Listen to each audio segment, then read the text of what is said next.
Today on GrowthShares, let's analyze and see whether Zillow Group is a great long-term investment.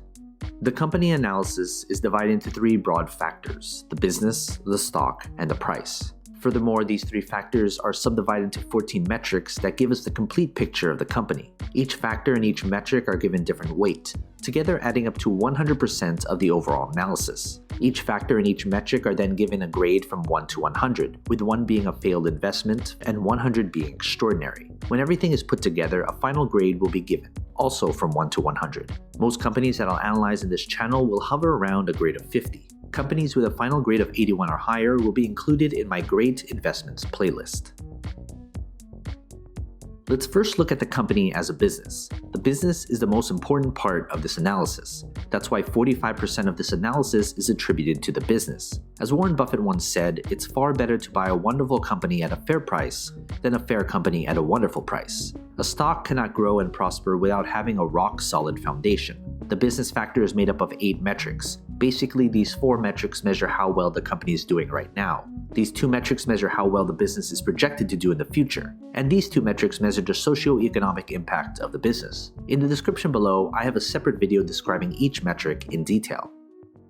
Based on this grade, I would consider this an average business. This means, as a business, it's no different than half of all the businesses out there.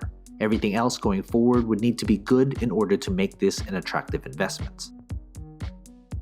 Next, let's look at the company's stock. We can't easily invest in something unless there's shares available to buy and sell. That's why 35% of this analysis is attributed to the stock. If the business is the foundation of a company, the stock is a reflection of that foundation. Does the market reflect how good or bad the business has done? And how does the market think the company will do going forward? That's what the stock tells us. What matters most is return on investment. There should be some correlation between the business and its stock. The stock factor is made up of 5 metrics. Basically, these 3 metrics measure how well the company's stock has done, and these 2 metrics measure how traders and investors perceive the company as an investment. In the description below, I have a separate video describing each metric in detail. Based on this grade, I would consider this a below average stock. This company could be a good business, but it needs to see its performance and further analysis improve before it would make a good investment. Finally, let's look at the company's price. Price is what most investors look at when deciding whether to invest in a company or not. But price per share shouldn't be the most important consideration. That's why 20% of this analysis is attributed to the company's intrinsic value. There is a reason why a company's stock is undervalued or overvalued. An undervalued stock may be undervalued because it's simply a terrible business. And the other side is true as well. The price factor is made up of only 1 metric. Basically, the intrinsic value is the price per share at which the company's fundamentals align with its true value when compared to its current stock price. Based on this grade, I would consider this price to be expensive. If you're looking solely at the price per share, this shouldn't be a company you should invest in. Now that we have everything calculated, let's figure out the company's final grade. If you want a database of the companies I've analyzed, consider becoming a subscriber to my Patreon. For only $2 a month, you'll gain access to my Google Sheets spreadsheet with all the grades for you to filter through. They're frequently updated, so consider becoming a subscriber.